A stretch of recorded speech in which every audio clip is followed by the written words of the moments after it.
Brent Rawson. From what I recall, you did not do any of the OT levels, but got pretty high up in the Sea Org.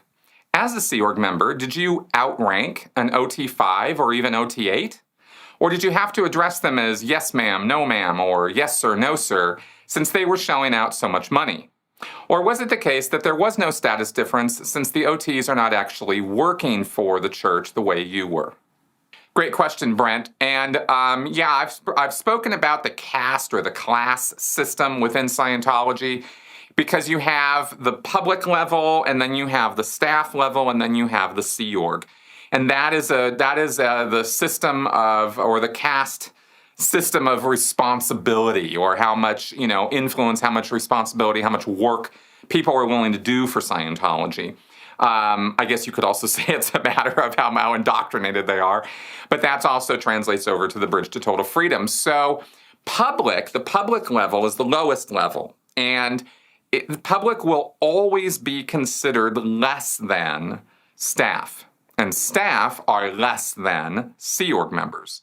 Because Sea Org members are considered within the world of Scientology as making the ultimate commitment, the ultimate sacrifice. And everybody does know that joining the Sea Org is a sacrifice, that you are giving up all kinds of personal freedoms and ability to go to the movies whenever you want, go out to eat whenever you want, basically be able to do almost anything whenever you want. I mean, when they recruit you, they talk about days off and vacations and having the ability to do what you want or have jobs that you want and stuff. But I don't know, it's a little bit like military recruiters that way. They'll tell you what you want to hear rather than tell you necessarily an accurate, fully, accurate reflection of reality.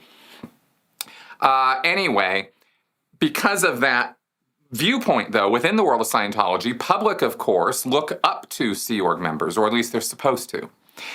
Staff are supposed to look up to Sea Org members. Sea Org members, according to L. Ron Hubbard, are supposed to be, lionized, he said, when they show up. They're supposed to be, VIPs. They're supposed to be very important people at the level when they walk into any Church of Scientology or Scientology function or event or something like that. Sea Org, or, the Sea Org's here, right?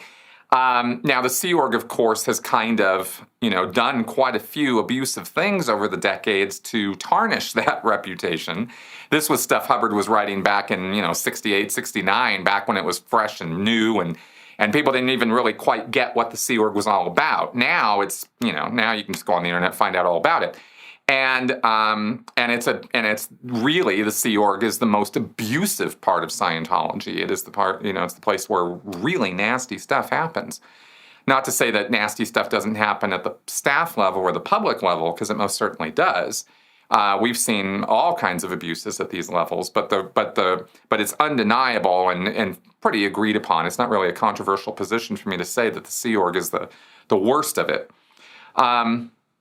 So the Sea Org has also gotten a reputation within the orgs of coming around and ripping off their staff, yelling at the staff. I mean, nobody likes to be abused. And certainly nobody, as John Atack has pointed out so many times, nobody likes to be lied to, ever. And when you find out you've been lied to, it hurts, and it is a betrayal.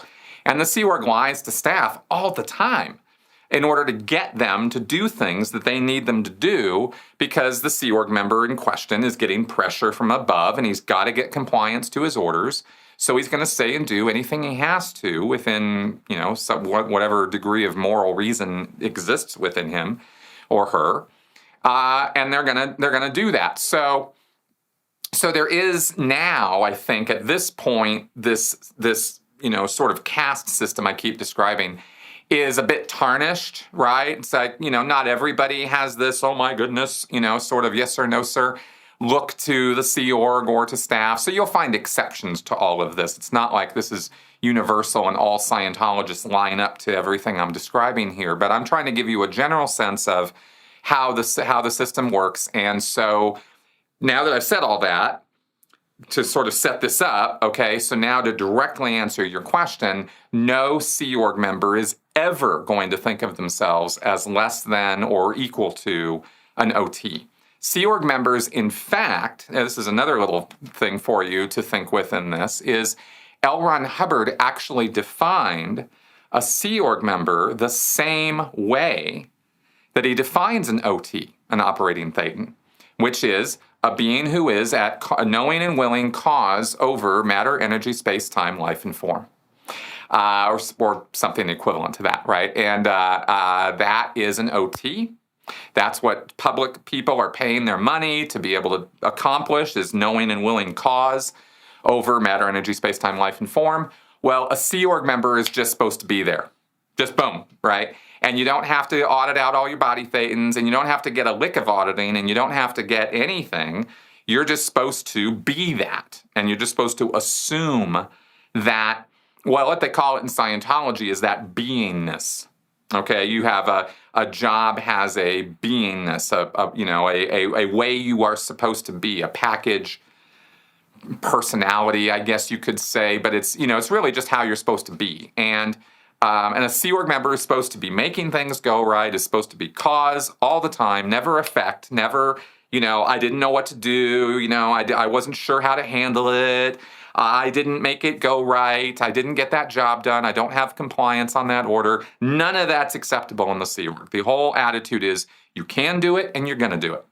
And this is not an entirely unhealthy attitude in some ways, but like every destructive cult, and as I've said many times, you dial it up to 11 and you make it crazy and you make it extreme, and that's what they do within the world of the Sea Org. There is certainly nothing wrong with picking yourself up by your bootstraps, pushing yourself a little or being pushed a little in order to get stuff done. That's how we grow, and that's how we get better, and that's how we learn that we can accomplish things that we didn't think we could. So that in and of itself isn't necessarily a bad thing, but you take it to the level that Scientology does and it becomes crazy.